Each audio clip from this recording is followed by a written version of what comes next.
ಸ್ನೇಹಿತರೆ ನಮಸ್ತೆ, ನಿಮ್ಮೆಲ್ಲರಿಗೂ ಶುಭ ದಿನ. ನಾನಿವತ್ತು ರಾಣಿಬೆನ್ನೂರಲ್ಲಿದ್ದೀನಿ. ಅದ್ಭುತವಾದ ಒಂದು ಪರಿಸರ, ತುಂಬ ಚೆನ್ನಾಗಿದೆ. ನಮ್ಮ ಸಿಟಿಗಿಂತ ಈ ಕಡೆ ಗ್ರಾಮಗಳಲ್ಲಿ ತುಂಬ ಅದ್ಭುತವಾಗಿ ಇರುತ್ತೆ.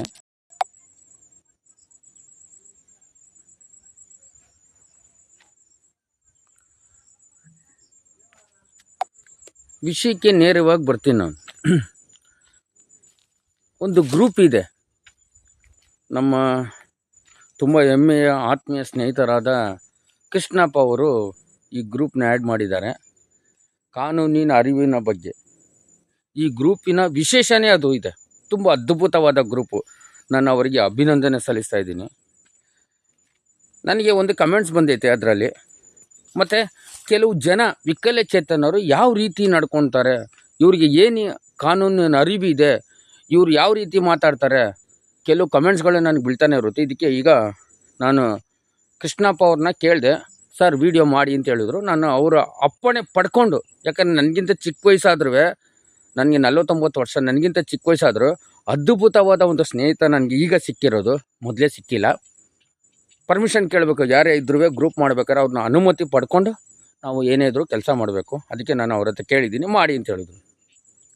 ಅಂಗವಿಕಲರ ಹಕ್ಕುಗಳ ಕಾಯ್ದೆ 2016 ಪ್ರಕಾರ ಪ್ರತಿ ಗ್ರಾಮಗಳಲ್ಲಿ ಆ್ಯಕ್ಟ್ ಬಗ್ಗೆ, ಹಕ್ಕುಗಳ ಬಗ್ಗೆ ಮಾಹಿತಿ ಕೊಡಬೇಕು. ಯಾರು? ರಾಜ್ಯ ಆಯುಕ್ತರು. ಯಾರು ಬರ್ತಾರೋ ಅವರು. ಸ್ನೇಹಿತರೆ, ಪ್ರತಿಯೊಬ್ಬರಿಗೂ ಗೊತ್ತಿರೋ ವಿಷಯ, ಎಲ್ಲ ಇಲಾಖೆಗಳಿಗೆ ಗೊತ್ತಿದೆ, ಎಲ್ಲ ನನ್ನ ಆತ್ಮೀಯ ಸ್ನೇಹಿತರಿಗೆಲ್ಲ ಗೊತ್ತಿದೆ. ಮಾನ್ಯ ರಾಜ್ಯ ಆಯುಕ್ತರ ವಿರುದ್ಧ ಧ್ವನಿ ಎತ್ತಿದ್ದು ನೇರವಾಗಿ ನಾನೇ ಎತ್ತಿಬಿಟ್ಟು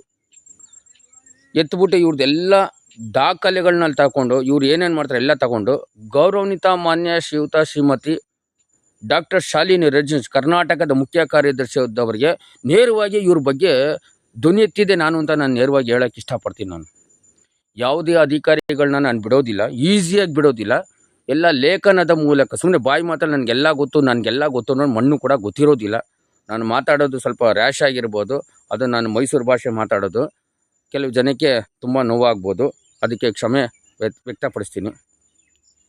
ಈ ವ್ಯಕ್ತಿ ಒಬ್ಬರು ನಾನು ಫೋನ್ ಮಾಡ್ತೀನಿ ಅವ್ರಿಗೆ, ಅವ್ರು ಹೇಳ್ತಾರೆ, ಸರ್ ನನಗೆಲ್ಲ ಗೊತ್ತು ಅಂತಾರೆ. ನಾನು ಫೋನ್ ಮಾಡ್ತೀನಿ, ರೆಕಾರ್ಡ್ ಇದರಲ್ಲಿ ಹಾಕ್ಬಾರ್ದು, ಕೃಷ್ಣಪ್ಪ ಅವ್ರಿಗೆ ನಾನು ರೆಕಾರ್ಡ್ ಹಾಕ್ತೀನಿ ಅವ್ರು ಮಾತಾಡಿರೋದು. ನಾನು ಕೆಲವೊಂದು ವಿಷಯಗಳನ್ನ ಹೇಳೋಕ್ಕೆ ಇಷ್ಟಪಡ್ತೀನಿ. ಅಲ್ಲಿ ಮಕ್ಕಳಿಗೆ ಸಮಸ್ಯೆ ಇದ್ದರೆ ಯಾರು ಬರ್ತಾರೆ, ನನಗೆಲ್ಲ ಗೊತ್ತು ಅಂತ ಹೇಳ್ಬಿಟ್ರಲ್ಲ, ಅವ್ರ ಹತ್ರ ಕೇಳಬೇಕಲ್ಲ ಪ್ರಶ್ನೆ, ನೀವೇ ಹೇಳಿ ಸಾರ್ ಅಂತಾರೆ ಅವರು. ಹಂಗಂದ್ರೆ ಒಂದು ಫೇಲರ್ ಅವರು. ಎರಡನೇದು, ಮಹಿಳೆಯರಿಗೆ ಸಮಸ್ಯೆ ಇದ್ದರೆ ಯಾರು ಬರ್ತಾರೆ ಅಂದರೆ, ಹೋರಾಟಕ್ಕೆ ಬರೋದು ಎಲ್ಲರಿಗೂ ಗೊತ್ತಿರೋ ವಿಷಯ, ಮಹಿಳೆಯರಿಗೆ ಸಮಸ್ಯೆ ಇದ್ದರೆ ಯಾರು ಬರ್ತಾರೆ, ಹಿರಿಯ ನಾಗರಿಕರಿಗೂ ಸಮಸ್ಯೆ ಇದ್ದರೆ ಬರ್ತಾರೆ. ಮಕ್ಕಳಿಗೆ ಸಮಸ್ಯೆ ಆದರೆ ಸಹಾಯವಾಣಿ ಇದೆ, ಮಹಿಳೆಯರಿಗೆ ಸಮಸ್ಯೆ ಆದರೆ ಸಹಾಯವಾಣಿ ಇದೆ, ಹಿರಿಯ ನಾಗರಿಕರಿಗೆ ಸಹಾಯವಾಣಿ ಇದೆ, ಪ್ರತಿಯೊಂದು ಸಹಾಯವಾಣಿಗಳು ಇದೆ.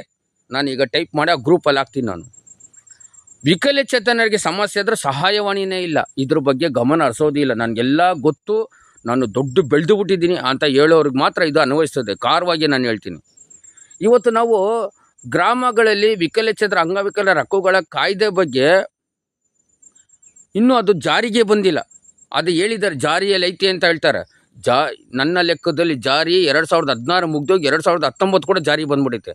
2016ನೇ ಇವರು ಪೂರ್ಣಗೊಳಿಸಿಲ್ಲ. ಅರ್ಥ ಆಗ್ತಾರೆ? 2019 ಈಗಾಗಲೇ ಬಂದ್ಬಿಡೈತೆ ಅದು ಆ್ಯಕ್ಟ್. 2019ರಲ್ಲಿ ನಾವು ಇದ್ದೀವಿ, 2016ನೇ ಇನ್ನೂ ಪೂರ್ಣಗೊಳಿಸಿಲ್ಲ. ಅರ್ಥ ಆಗ್ತಾರ? ಗ್ರಾಮಗಳಲ್ಲಿ ಎಲ್ಲರಿಗೂ ಅಂಗವಿಕಲರ ಬಗ್ಗೆ ಗೊತ್ತಾಗಬೇಕಾದ್ರೆ ಆ್ಯಕ್ಟ್ ಬಗ್ಗೆ ಕಾರ್ಯಕ್ರಮಗಳು ಮಾಡಬೇಕು. ಎಲ್ಲೂ ಮಾಡಿದ್ದಾರೆ ಒಂದು ಕಾರ್ಯಕ್ರಮ ಯಾರಿಗೂ ಗೊತ್ತೇ ಇಲ್ಲ. ಈಗ ನೀವು ಕೇಳಿ, ರಾಜ್ಯ ಆಯುಕ್ತರು ಯಾರಾದರೂ ಗೊತ್ತಾ ಅಂತ ನೀವು ಅಧಿಕಾರಿಗಳು ಕೇಳಿದ್ರೆ ಗೊತ್ತಿಲ್ಲ ಅಂದ್ಬಿಡ್ತಾರೆ ಅವರು. ವಿಕಲಚೇತನ ಹಿರಿಯ ನಾಗರಿಕ ಸಬಲೀಕರಣ ಇಲಾಖೆ ನಿರ್ದೇಶಕರು ಗೊತ್ತಾ ಅಂದರೆ ಗೊತ್ತು ಅಂತಾರೆ. ನಾನು ಇದ್ರ ಬಗ್ಗೆ ಅಂಗವಿಕಲರ ಅಂತರಾಳ ಯೂಟ್ಯೂಬ್ ಚಾನಲಲ್ಲೂ ಕೂಡ ನಾನು ವರದಿ ಮಾಡಿದ್ದೀನಿ. ಅದು ವಿಡಿಯೋ ಕೂಡ ನನ್ನ ಹತ್ರ ಇದೆ, ನಾನು ಹಾಕ್ತೀನಿ. ಸ್ನೇಹಿತರೆ, ಅದ್ಭುತವಾದ ನೋಡಿ, ಎಲ್ಲಿ ಹೋದ್ರೂ ನಾನು ತುಂಬ ಹೆಮ್ಮೆಯಿಂದ ಏನು ಹೇಳ್ಕೊಳ್ಳೋದು ಅಂದರೆ, ಸ್ನೇಹಿತರುಗಳು ಸಿಗ್ತಾರೆ ತುಂಬ ಅದ್ಭುತವಾಗಿ. ಸ್ವಲ್ಪ ನಾವು ಲಾಸ್ಟ್ ಎಂಡಲ್ಲಿ ಸಿಗ್ತಾರೆ, ಅಂಥ ಸ್ನೇಹಿತರಿಂದ ಬೆಳಿಬೇಕು. ನಾವು ತುಂಬ ಕಲ್ತ್ಕೊಳ್ಬೇಕು. ಯಾವಾಗ ನೀವು ಕಲ್ತ್ಕೊಳ್ತೀರಾ, ನನಗೆ ಗೊತ್ತಿಲ್ಲ ಅಂತ ನೀವು ಯಾವಾಗ ಕಲ್ತ್ಕೊಳ್ತೀರಾ, ಆವಾಗ ನೀವು ಉನ್ನತ ಸ್ಥಾನಕ್ಕೆ ಬೆಳಿತೀರಿ. ನನಗೆಲ್ಲ ಗೊತ್ತು ನನಗೆ ಅವ್ನು ಏನೂ ಗೊತ್ತಿರೋದೇ ಇಲ್ಲ. ಗೊತ್ತಾ ನಿಮಗೆ? ಏನೂ ಗೊತ್ತಿರೋದೇ ಇಲ್ಲ ಆ ವ್ಯಕ್ತಿಗೆ. ಕಲ್ತ್ಕೊಳ್ಬೇಕು, ತುಂಬ ಅದ್ಭುತವಾಗಿ ಓದಬೇಕು. ಚೆನ್ನಾಗಿ ಓದಿದ್ರೆ ಮಾತ್ರ. ನೋಡಿ, ನಾನು ಎಲ್ಲ ಕಡೆ ಪ್ರಶ್ನೆ ಮಾಡ್ತೀನಿ. ನೀವು ನೋಡಿ, ನಾನು ವೀಡಿಯೋದಲ್ಲಿ ಯಾರಿಗೂ ಬಿಡೋದಿಲ್ಲ ಸ್ನೇಹಿತರೆ. ಒಂದು ವ್ಯಕ್ತಿಗೆ ಬಿಡೋದಿಲ್ಲ. ಮುಂದಿನ ವೀಡಿಯೋದಲ್ಲಿ ನಾನು ತಿಳಿಯಪಡಿಸ್ತೀನಿ. ಧನ್ಯವಾದ.